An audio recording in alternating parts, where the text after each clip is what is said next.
Ya, baik, selamat pagi semuanya.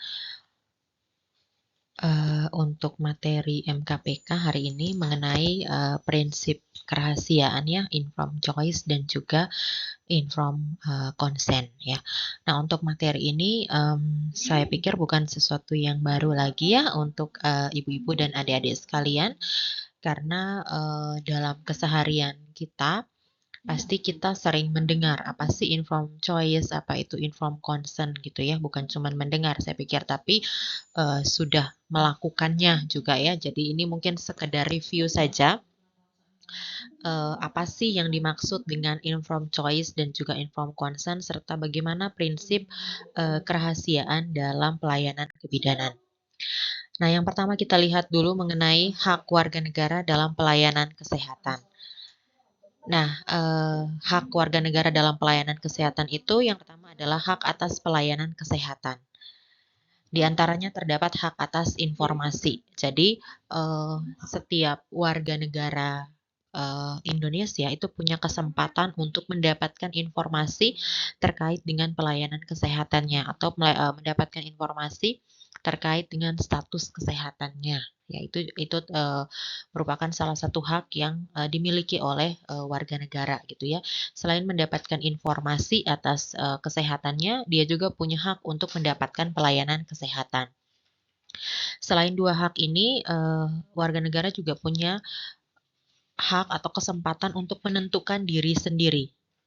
The right to self-determination gitu ya. Jadi dia punya kesempatan misalnya ketika dia sudah tahu sakitnya apa, status kesehatannya bagaimana, kemudian dia mendapatkan pelayanan kesehatan, selain itu dia juga punya hak untuk menentukan mau seperti apa sih. Misalnya, dia tidak pengen mendapatkan pelayanan kesehatan seperti yang diinstruksikan, misalnya, diresepkannya sekian, sekian, sekian gitu ya, atau diharuskannya sekian, sekian. Tetapi kemudian dia merasa bahwa, kayaknya saya tidak mau gitu ya, jadi dia punya hak untuk menentukan diri sendiri, maunya seperti apa, gitu. Itu termasuk ke dalam hak warga negara dalam pelayanan kesehatan.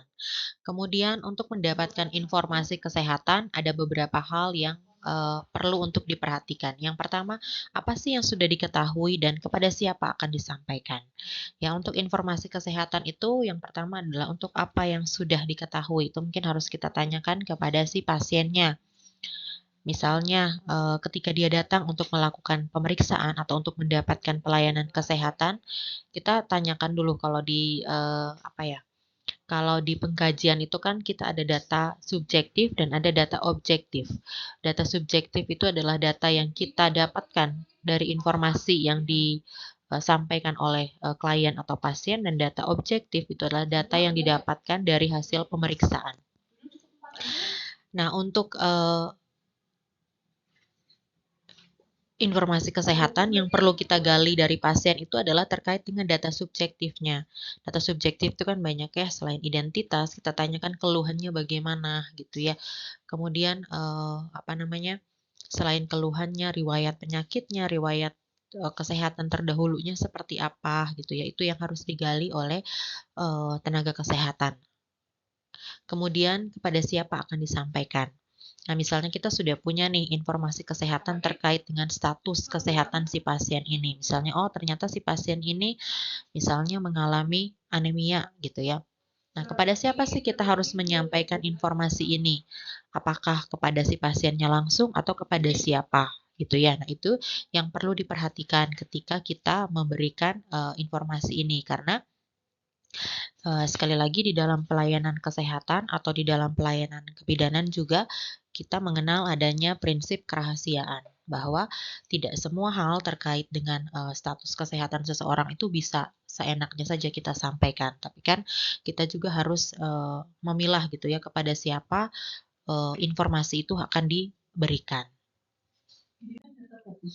Kemudian, informasi kesehatan adalah informasi yang bersifat publik dan informasi yang bersifat private gitu ya. Kita akan lihat perbedaan di antara keduanya, mana informasi yang sifatnya adalah publik dan mana informasi yang sifatnya adalah private. Nah, untuk informasi yang sifatnya adalah publik ini informasi yang disampaikan atau diinformasikan kepada publik terdiri dari berbagai bentuk dan jenis. Contohnya sistem informasi kesehatan, bentuk dan jenis layanan rumah sakit, prosedur layanan, biaya, fasilitas pelayanan kesehatan, sistem pembiayaan, informasi pemberantasan penyakit, perkembangan jenis-jenis penyakit menular, pencegahan penyakit dan sebagainya. Ini adalah informasi yang bersifat publik, gitu ya. Jadi boleh untuk diinformasikan kepada orang banyak atau kepada masyarakat, ya. Misalnya, informasi terkait dengan prosedur layanan yang ada di suatu fasilitas kesehatan, itu kan sifatnya adalah publik. Misalnya, ada suatu vaskes yang menaruh di website-nya bahwa, "Oh, di, fasilitas kesehatan kami itu, kami melayani pemeriksaan sekian-sekian dengan biayanya sebesar sekian." Nah, itu kan adalah informasi kesehatan yang sifatnya adalah publik. Semua orang boleh mengakses itu, semua orang boleh membaca itu, gitu. Kemudian, selain informasi kesehatan yang bersifat publik, ada juga informasi kesehatan yang bersifat private. Nah, informasi kesehatan yang bersifat private adalah terkait dengan data dan kesehatan, baik yang dituangkan dalam rekam medis maupun yang diketahui, dilihat, atau didengar oleh tenaga kesehatan. Nah, kalau yang sifatnya privat itu adalah di mana kita harus menjaga prinsip kerahasiaan. Kayak tadi terkait dengan status kesehatan seseorang, misalnya, oh, si pasien ini datang atau ibu hamil ini datang gitu ya, kalau terkait dengan kasus kebidanan, misalnya ibu hamil ini datang trimester 3 misalnya, melakukan pemeriksaan dan, diketahui bahwa, oh, dia menderita, anemia misalnya, anemianya anemia berat. Nah, itu kan adalah, informasi kesehatan terkait dengan kondisinya, dan itu tidak boleh untuk di-share secara umum kepada orang banyak. Nah, itu sifatnya adalah private. Misalnya hanya si pasiennya saja atau orang-orang terdekatnya yang boleh tahu tentang status kesehatannya, tetapi tidak untuk kita, ceritakan kepada orang lain, ya. Nah, itu adalah perbedaan antara informasi kesehatan yang bersifat publik dan informasi kesehatan yang bersifat, private. Kemudian selanjutnya di Undang-Undang Nomor 4 Tahun 2019 tentang Kebidanan, ini pun diatur mengenai hak dan kewajiban bidan dan juga hak dan kewajiban klien. Nah, untuk, di sini ada hak dan kewajiban bidan, itu salah satunya adalah bidan wajib menjaga kerahasiaan kesehatan klien, ya. Jadi bidan punya tanggung jawab untuk, menjaga kerahasiaan. Misalnya ketika pasien ini sudah melakukan pemeriksaan, mendapatkan layanan kesehatan, kemudian diketahui bahwa, oh, dia menderita sakit sekian gitu ya, misalnya Eee, pasien ini punya PMS. Nah, bidan wajib menjaga kerahasiaan, tidak untuk diceritakan. Misalnya, "Oh, tadi sih datang pasien sekian," gitu ya. "Oh, dia tuh ternyata punya sifilis." Nah, tidak seperti itu menceritakannya, gitu ya. Kita harus menjaga kerahasiaan dari si pasien. Kemudian, hak klien adalah memperoleh jaminan kerahasiaan kesehatan klien. Jadi, kliennya juga harus punya jaminan kerahasiaan terkait dengan kesehatannya. Dia itu harus, terjamin bahwa dia dilindungi. Kerahasiaan dia itu dilindungi. Ketika dia datang melakukan pemeriksaan, kemudian dia, mendapatkan, eee, informasi terkait dengan status kesehatannya dan dia pulang, dia punya hak untuk informasi kesehatan yang tadi dia dapatkan dari bidan atau dari nakes wajib dijaga kerahasiaannya oleh nakes. Kalau misalnya informasi tersebut tersebar dan sebagainya, dia punya kesempatan untuk menuntut gitu ya, kok bisa seperti itu? Karena itu tertuang di dalam Undang-Undang Nomor 4 Tahun 2019. Kemudian ini adalah beberapa rahasia yang perlu untuk diperhatikan, yang tidak untuk diumbar atau tidak untuk dipublikasikan dan bersifat privat. Yang pertama adalah terkait dengan identitas pasien. Nah, identitas pasien seperti nama, usia, pendidikan, pekerjaan, kemudian alamat rumahnya di mana, nomor HP-nya berapa dan sebagainya, itu tidak untuk dipublikasikan, tidak untuk diinformasikan. Kemudian kesehatan pasien meliputi hasil anamnesanya. Hasil anamnesanya misalnya, oh, dia datang itu mengeluhnya pusing gitu. Kemudian pemeriksaan fisiknya itu bagaimana sih hasil yang didapat? Misalnya, oh, ternyata pemeriksaan fisiknya juga menunjukkan bahwa keluhan dia pusing. Kemudian dia itu aktivitasnya tuh banyak di rumah, misalnya adalah ibu rumah tangga, pekerjaannya banyak misalnya. Kemudian, dilakukan pemeriksaan fisik, kemudian didapatkan hasil bahwa ternyata konjungtivanya itu pucat gitu. Dan juga ada pemeriksaan penunjang yang dilakukan, pemeriksaan hemoglobin ternyata kadar Hb-nya rendah, misalnya kadar Hb-nya itu, eee, 9 gitu ya. Nah, kemudian ditegakkan diagnosanya, oh diagnosanya ini adalah anemia ringan untuk si ibu hamil ini. Lalu kemudian diberikan pengobatan, misalnya pengobatannya ibunya dianjurkan, karena anemia ringan, jadi dianjurkan minum tablet tambah darah dosisnya 1 kali 1, diminumnya malam hari sebelum tidur untuk menghindari mual. Kemudian disampaikan bahwa efek samping dari, obat ini adalah salah satunya BAB-nya nanti berwarna hitam gitu, karena akibat dari konsumsi obat tersebut gitu. Kemudian juga ibunya dianjurkan untuk makan makanan yang, banyak mengandung zat besi gitu. Lalu juga karena tadi di anamnesa itu dia mengatakan bahwa aktivitasnya banyak, berarti, disampaikan untuk ibunya harus mengurangi aktivitas sampai dengan, kondisinya itu sehat betul gitu ya. Itu berkaitan dengan kesehatan pasien. Nah, ini sama juga sifatnya adalah private atau sifatnya adalah pribadi, tidak untuk diumbar. Jangan misalnya, oh, ketemu sama teman gitu ya, terus kita cerita, "Eh, kemarin tuh datang loh si ini, namanya sekian," gitu ya, berobat. Dia tuh anemia, kemudian diresepkan sekian. Tidak seperti itu, karena prinsipnya adalah kita harus menjaga kerahasiaan. Kemudian hal lain yang berkenaan dengan pasien, itu pun sama, tidak untuk diumbar, tidak untuk diceritakan, gitu.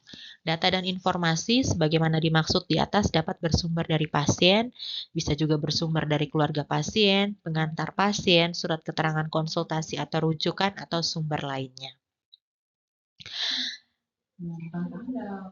Kemudian, siapa saja yang, bisa untuk mendapatkan informasi kesehatan? Itu semua pihak yang terlibat dalam pelayanan kedokteran dan atau menggunakan data dan informasi tentang pasien wajib menyimpan rahasianya.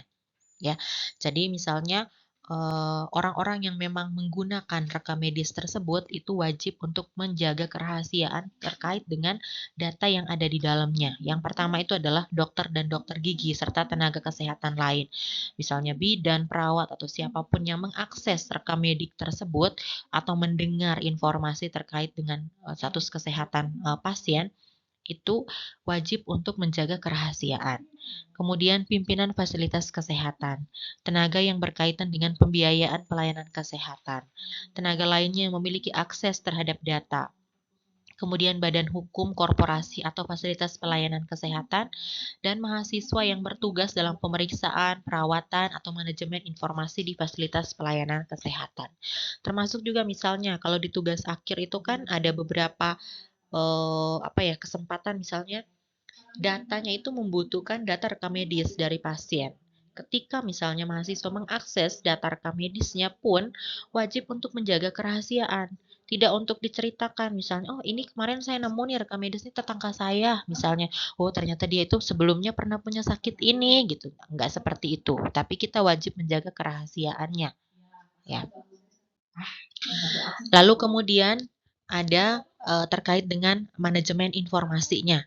Informasi tentang pasien yang diperoleh dalam hubungan terapeutik, kemudian ditulis dalam rekam medis, dapat dibuka dan digunakan oleh pihak terkait untuk kepentingan pasien. Jadi, rekam medis itu boleh digunakan oleh orang-orang yang terkait, tetapi prinsipnya sama, tidak untuk disebarluaskan, tapi harus menjaga kerahasiaannya.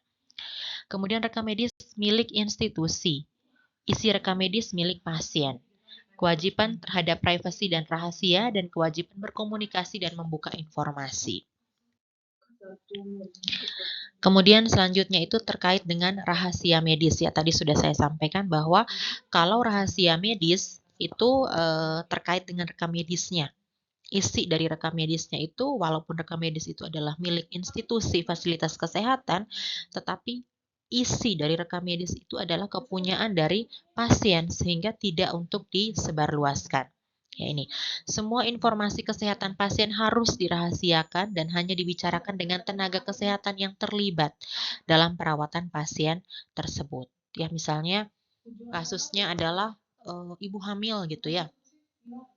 Ibu hamil melakukan pemeriksaan misalnya di trimester 1 melakukan pemeriksaan, semua kondisinya normal. Begitu dicek, apa namanya, begitu, bukan normal ya, misalnya melakukan pemeriksaan, di anamnesa semuanya sudah aman gitu, ibu hanya mengeluh mual dan muntah sebagainya, dan itu merupakan hal yang fisiologis sebenarnya di trimester 1.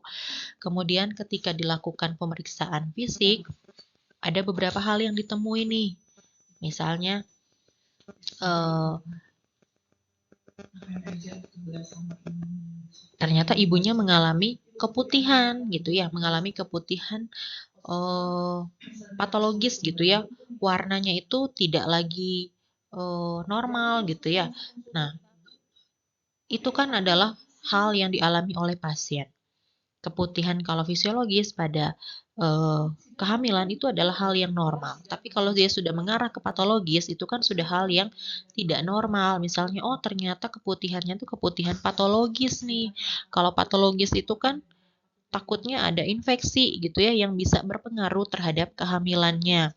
Lalu kemudian karena kita, bidan juga kan punya kewenangan ya untuk apa namanya, memberikan pelayanan tuh sampai batas mana. Misalnya, oh kayaknya, keputihannya patologis, saya harus kolaborasi nih dengan lintas profesi. Misalnya saya mau minta rekomendasi deh dari dokter SPOG, harusnya seperti apa ya kalau pasiennya seperti ini, gitu ya. Mungkin harus diberikan antibiotik dan sebagainya, tapi kan itu bukan ranahnya bidan untuk yang seperti itu. Misalnya kita kolaborasi dengan dokter SPOG. Nah, boleh tuh misalnya kita kolaborasinya kita sampaikan bahwa, "Dok, saya itu punya pasien sekian. Pasiennya ini tadi periksa ke saya, ternyata dia itu mengalami keputihan patologis dan kondisinya sekarang sedang hamil. Sebaiknya bagaimana ya?" Nah, kalau misalnya informasi kesehatan pasien itu dibicarakan dengan lintas profesi atau dengan tenaga kesehatan lain untuk mendapatkan rekomendasi atau untuk mendapatkan jawaban dari kasusnya, itu diperkenankan. Terlibat di dalam perawatan pasien itu boleh. Tetapi kalau misalnya, dibicarakan tapi bukan dengan tujuan untuk memperoleh rekomendasi itu sebaiknya jangan, ya.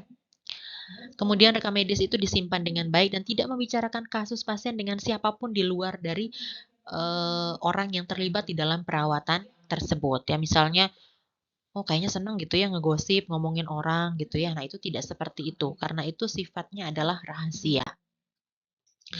Kemudian perlindungan, penggunaan, dan pembukaan informasi kesehatan pasien. Nah, ini ada beberapa aspek yang perlu diperhatikan. Yang pertama itu persetujuan pasien. Kalaupun kita mau kolaborasi dengan lintas profesi terkait dengan kasusnya si pasien, kita juga butuh persetujuan dari pasien tersebut. Pasiennya mau nggak sih? Ya, jadi tidak untuk kita bertindak sendiri, tapi kita harus butuh persetujuan juga dari si pasien. Kemudian situasi di mana pasien tidak bisa memberikan persetujuan. Berarti kalau seperti ini kita butuh keluarganya.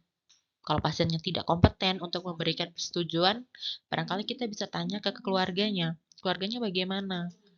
Boleh nggak misalnya, akses pasien ini, misalnya data terkait pasien ini kami buka. Kami minta persetujuan terlebih dahulu karena situasinya seperti ini gitu ya, atau membutuhkan rekomendasi yang seperti ini. Sepertinya kami merasa tidak sanggup atau tidak berwenang untuk menangani lebih dari ini sehingga butuh kolaborasi. Nah, hal-hal seperti ini perlu disampaikan kepada pasien atau kepada keluarganya. Kemudian situasi di mana hak konfidensialitas pasien hilang dan hak pasien atas informasi terkait dengan rekam medis. Apa yang harus dilakukan? Yang pertama itu adalah memahami pedoman etik dan aturan legal atau hukum. Jadi, nakes juga harus memahami pedoman etiknya seperti apa, bagaimana menjaga kerahasiaan. Selain menjaga kerahasiaan, ketika nanti data itu mau dibuka, pedomannya seperti apa sih, aturannya seperti apa sih? Misalnya kalau dibukanya itu, ya tadi seperti slide sebelumnya, butuh untuk kolaborasi dengan lintas profesi, sehingga saya harus menjabarkan data yang saya punya itu seperti apa gitu ya, itu boleh atau tidak. Atau misalnya, suatu saat saya harus bersaksi di pengadilan, saya harus menyampaikan data sekian sekian sekian, boleh nggak sih secara hukum? Nah itu harus lihat kembali, harus dipelajari. Kemudian memiliki SOP dan melaksanakannya. Kemudian melaksanakan persetujuan tindakan medis, memiliki kompetensi, sikap, dan perilaku profesional. Nah, hal-hal ini harus diingat gitu ya. Kemudian, di sini ada prinsip moral rahasia medis. Di sini yang pertama adalah berkata benar, ya. Jadi, kalau misalnya kita membutuhkan, eee, kolaborasi misalnya ya dengan lintas profesi, harusnya apa data yang kita punya, yang kita sampaikan kepada, orang yang kita butuh rekomendasi, itu adalah data yang benar, tidak mengada-ada gitu ya, sesuai dengan apa yang kita periksa. Misalnya, oh ternyata pasiennya ibu hamil, mengalaminya, apa namanya, sifilis misalnya, termasuk ke dalam kategori PMS, mengalami sifilis. Kamu bilang mengalami sifilis, tapi ternyata kamu tidak bisa membuktikan bahwa oh, tadi tuh sifilis diperiksanya dengan apa ya? Misalnya kamu ternyata sebelumnya tidak pernah periksa triple eliminasi, tapi kamu asal aja menulis bahwa itu sifilis. Misalnya pada saat kamu pemeriksaan fisik, kamu lihat nih bahwa, oh, alat genitalianya itu ada luka, lalu kita asal aja mencetuskan bahwa, kayaknya ini sifilis deh. Kemudian kolaborasi dengan lintas profesi dan menyampaikan bahwa, "Ini tuh sifilis loh si pasien ini, saya butuh rekomendasi." Padahal sebenarnya datanya pun kamu tidak dapat dengan benar, kamu tidak bisa membuktikan bahwa ini sifilis benar atau tidak. Orang kamu tidak pernah triple eliminasi misalnya, ya kan tidak bisa kita menyatakan kebenaran suatu data kalau kita tidak butuh, atau kita tidak dapat data objektifnya gitu ya. Jadi, prinsip moral rahasia medis itu adalah berkata benar, kemudian bisa dipercaya, lalu berbuat baik untuk kepentingan pasien, ya. Lalu tidak merugikan pasien, tidak merugikan keluarga, tidak merugikan masyarakat, lalu menghormati otonomi pasien, ya. Tadi di slide awal itu sudah disampaikan bahwa pasien juga punya hak untuk menentukan dirinya sendiri itu mau bagaimana. Jadi kita sebagai nakes tidak untuk memaksa, misalnya, eee, "Bu, saya tuh punya obat sekian ini bagus loh untuk ibu tapi ibunya bilang, "Oh saya kayaknya enggak Bu, saya nggak bisa," gitu ya. Kita punya hak untuk atau kita punya kewajiban untuk menghormati otonominya dia mau seperti apa. Kemudian adil dan tidak membeda-bedakan. Jangan dilihat misalnya, oh pasien ini itu kayaknya pakai BPJS deh, pasien yang ini tidak. Ya udah deh, saya nanti baik aja sama yang nggak pakai BPJS. Kalau yang pakai BPJS ya udahlah seadanya aja. Tidak seperti itu, ya.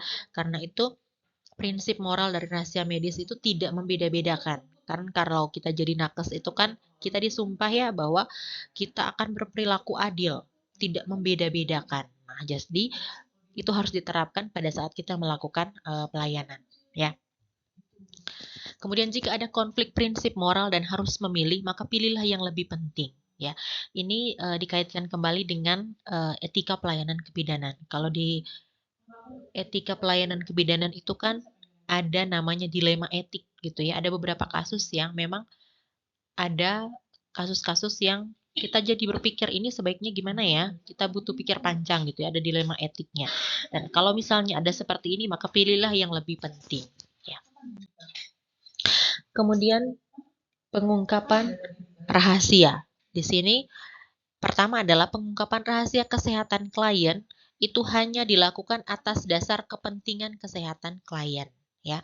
Jadi kita bisa mengungkapkan rahasia itu kalau itu dibutuhkan untuk kepentingan kesehatan klien. Misalnya tadi kasusnya pasiennya itu mengalami sifilis, ibu hamil, dicek triple eliminasi ternyata eh, positif nih si sifilisnya.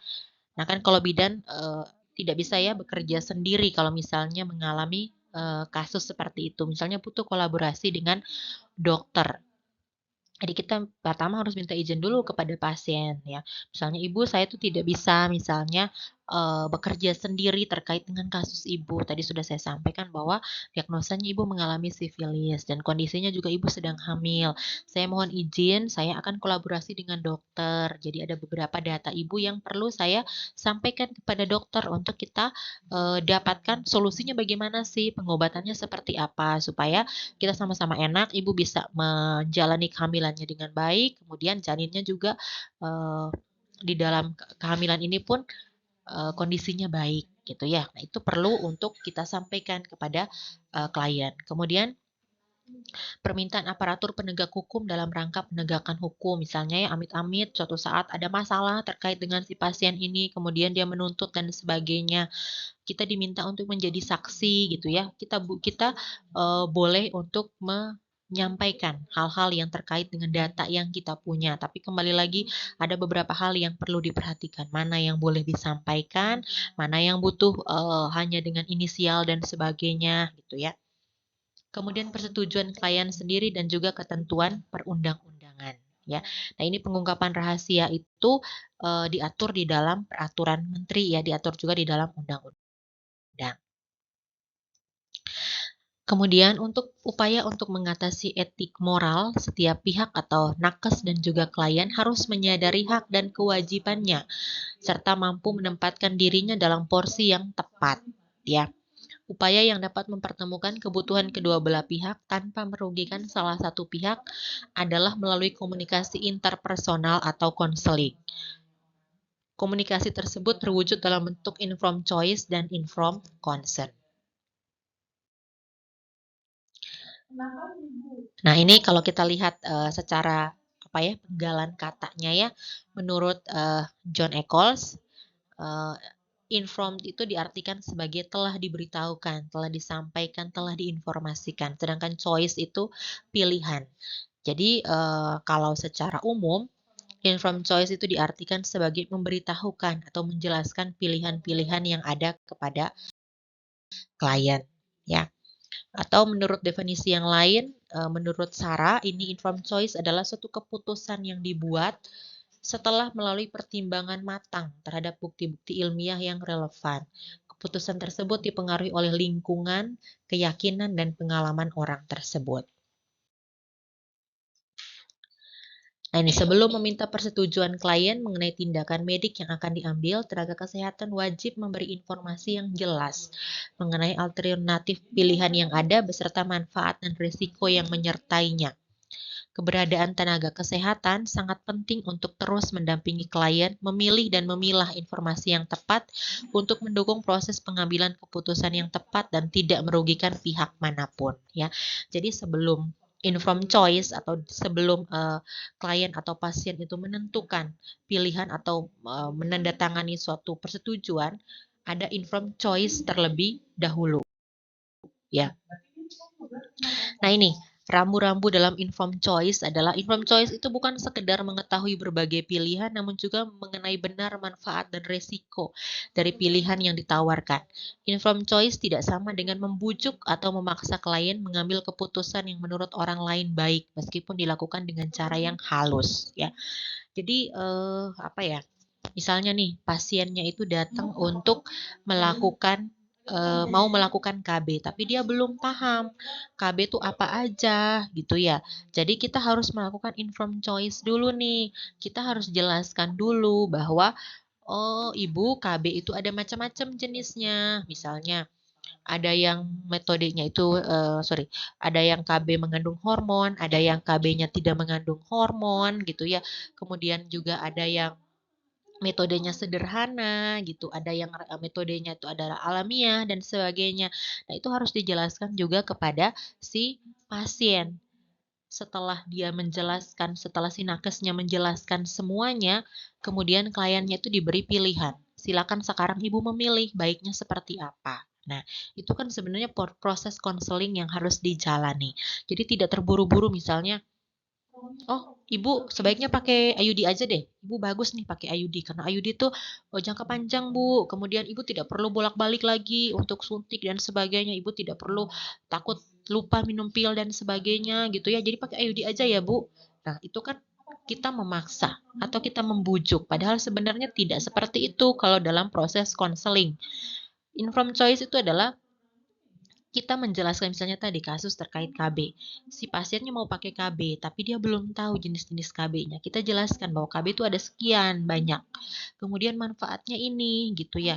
Resikonya akan seperti ini, efek sampingnya akan seperti ini, indikasinya begini, kontraindikasinya seperti ini. Nah, itu yang harus disampaikan kepada si pasien, informed choice-nya. Nah, terus setelah itu biarkan dia memilih, dia maunya seperti apa, ya.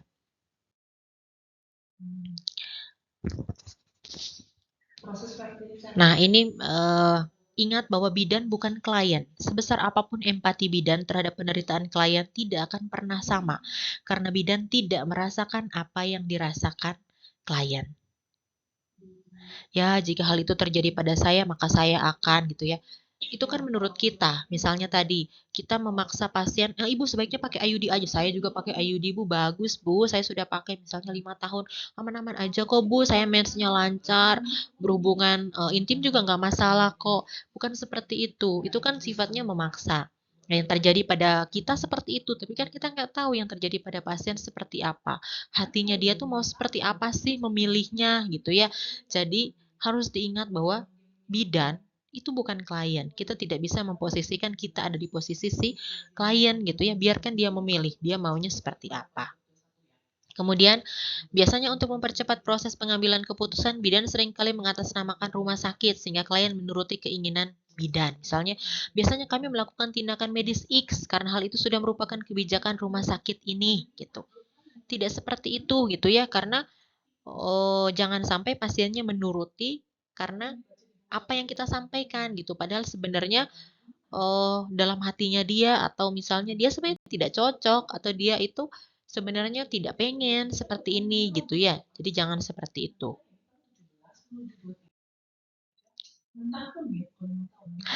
Kemudian dengan melakukan tindakan ini berarti secara tidak langsung bidan telah memaksa klien dengan cara menakut-nakuti klien sehingga akhirnya klien menuruti keinginan bidan. Sesuatu yang buruk akan menimpa bayi ibu bila ibu tidak melakukan tindakan X. Ya, itu misalnya menakut-nakut itu juga bukan sesuatu yang baik juga untuk si pasien. Kita takutnya kita inginnya dia itu menuruti keinginan kita gitu ya. Padahal bukan seperti itu prinsip informed choice. Biarkan dia memilih gitu ya. Nah, kemudian setelah informed choice ada namanya informed consent. Jadi choice dulu baru ada consent-nya. Nah, menurut John M. Eccles itu disampaikan secara penggalan kata informed choice informed itu artinya telah diberitahukan, telah disampaikan, telah diinformasikan. Consent itu adalah persetujuan yang diberikan kepada seseorang untuk berbuat sesuatu. Jadi, informed consent itu adalah persetujuan yang diberikan. Ya. Jadi ini kalau menurut definisi yang lain ya, informed consent itu adalah persetujuan yang diberikan pasien kepada dokter atau bidan setelah diberikan penjelasan. Jadi ini perlu diingat bahwa informed consent itu bukan sekedar informasi persetujuan yang diberikan kepada pasien. Juga bukan sekedar tanda tangan pihak keluarga, namun merupakan proses komunikasi. Bahwa sampai dengan dia mau tanda tangan atau sampai pada proses informed consent itu kita sudah melalui proses komunikasi yang efektif. Bahwa si pasien itu paham dan kita pun paham kewajiban kita seperti apa. Bukan dia tanda tangan atau dia menyetujui itu kan dia takut atau karena adanya paksaan, tidak seperti itu, ya. Kemudian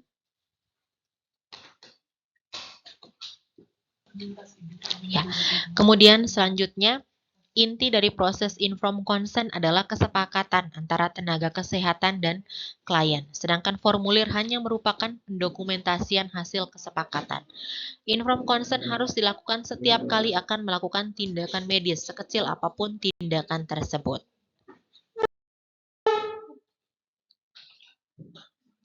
Nah, ini beberapa hal yang perlu dipahami pada sebuah consent atau pada sebuah persetujuan. Yang pertama itu adalah sukarela. Ketika misalnya pasien atau klien itu memberikan persetujuan pada informed consent, itu harus dipastikan bahwa itu dilakukan secara sukarela, bukan atas dasar paksaan atau atas dasar bujukan atau apapun. Kemudian informasi, dia memberikan persetujuan setelah dia mendapatkan informasi yang cukup. Lalu kompetensi, bahwa persetujuan yang diberikan oleh pasien itu sudah berdasarkan informasi yang diberikan jelas oleh nakes yang punya kompetensi di bidang tersebut. Kemudian keputusan, bahwa ketika dia sudah menandatangani informed consent, dia sudah cocok dengan keputusan yang diberikan dan dia sudah tahu resikonya apa, indikasinya apa, kontraindikasinya apa, efek samping yang akan terjadi apa, gitu ya.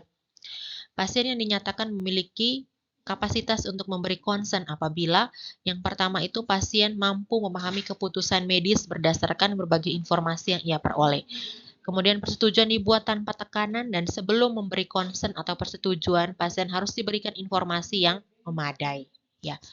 Nah, ini adalah hal-hal yang perlu diperhatikan ketika kita melakukan informed choice dan informed consent. Ya, tadi seperti yang saya sampaikan, ini seperti review saja ya, karena saya yakin dalam keseharian pasti kita sudah tidak asing dengan hal-hal ini, tapi perlu untuk memberi pemahaman atau kita juga perlu paham kapasitas kita seperti apa sih ketika kita eh, me, apa ya memperlakukan suatu rekam medis dan kapasitas bagi kita seperti apa ketika kita memberikan informed choice dan juga informed consent kepada pasien. Ya, mungkin itu saja materinya. Terima kasih untuk perhatiannya. Eh, Selamat pagi semuanya.